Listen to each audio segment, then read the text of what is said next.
Hi there, it's Catherine from Sunnyside Journals with just a quick little visit today. Bear with me, but if you're the kind of person who loves serendipitous kind of things, then you might enjoy this. I've mentioned before that I am an avid genealogist. That's my laptop going over there with my daughter. She's messaging me. Anyhow, I absolutely love doing genealogy and researching my family tree, and I've got several branches of our tree back into the 1200s and even further back. Anyhow, and here's where it all comes full circle. um, I was fussy cutting. I don't know if any of you recall, a couple months ago, I found a book in one of my thrifting escapades on the history of Canadian Tire. And for those of you who are not Canadian and don't know what Canadian Tire is, it is a hardware store here in Canada that that sells automotive parts, camping gear, house reno gear, garden center stuff, paint, you name it. Canadian Tire. Ugh, we love our Canadian tires up here in Canada. And I found um, a really cool book just on the history of the Canadian Tire store here in um, here in our country. So I had been fussy cutting it because it had lots of little photos that look like black and white photos that are just wonderful for in junk journals. If you don't have lots of real black and white photos, you can often find books that have illustrations that are black and white photos and cut them up, hence, which is what I do. But there was also fun things in the Canadian Tire book, this history of Canadian Tire here in Canada. And a lot of it's very retro looking. And for the price of $1 to buy this book, I get all kinds of really cool looking stuff to put in junk journals. Here, I've got an actual, let me move this for a second. I've got an actual Canadian Tire catalog. This is from 1966. So I would have been 6 years old when this catalog came out. My father would have had this catalog and he would have loved it. This would have been library material. And those of you who know will understand. And it's just full of all the different things that you could get at Canadian Tire and still can. I love going to. We have a Canadian Tire in our town, and I'm probably there once a week getting things.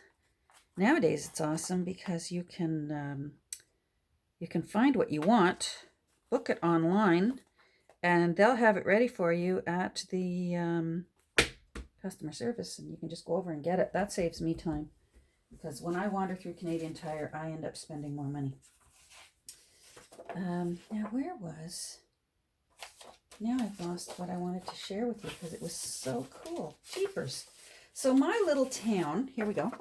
There's two things. There's two serendipitous things. My little town is mentioned in that Canadian Tire book.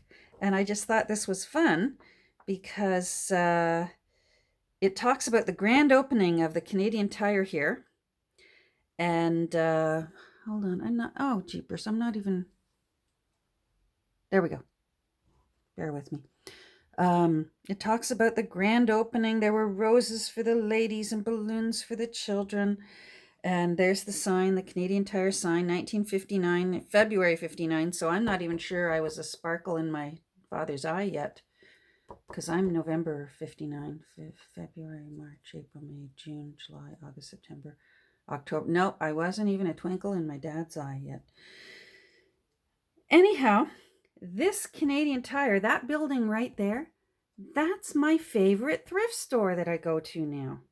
That is now, because we have a big modern Canadian Tire way down the road, this is now there's a thrift store in our town called Bibles for Missions.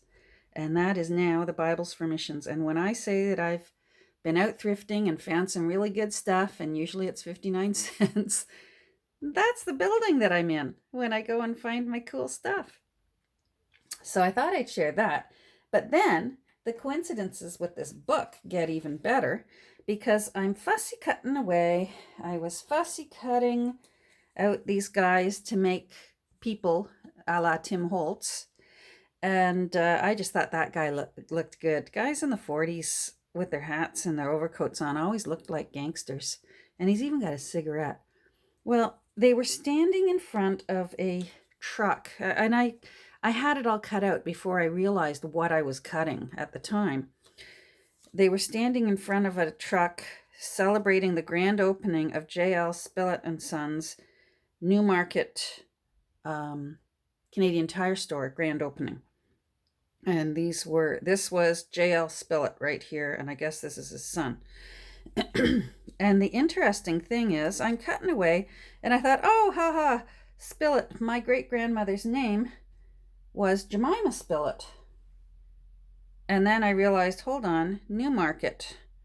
My great-great-grandmother, Jemima Spillett, hold on, I've got a picture over here so that you can know who I'm talking about. And there she is with her family. That's Jemima Spillett. And these were 4 of her 5 children that survived. She had 13, 5 survived. So that's Jemima Spillett. That's her husband, John Joseph Hodgins. That's my grandfather, Ross Hodgins. Anyhow, this is Jemima Spillett, and it turns out she lived in Aurora. And it turns out this guy here, hi, that was her first cousin once removed. J.L. Spillett. So there you go. I pulled out all my files and all my, okay, there's got to be a connection. There's got to be a connection. And sure enough, I found him. So there. That's my silly little serendipitous thing that I found. The things you find when you're fussy cutting, eh? All right, that's it. I told you it was short and sweet. And if you bared with me till the end here, thanks. Hope everyone's having a good Labor Day. I'll talk to you soon. Bye.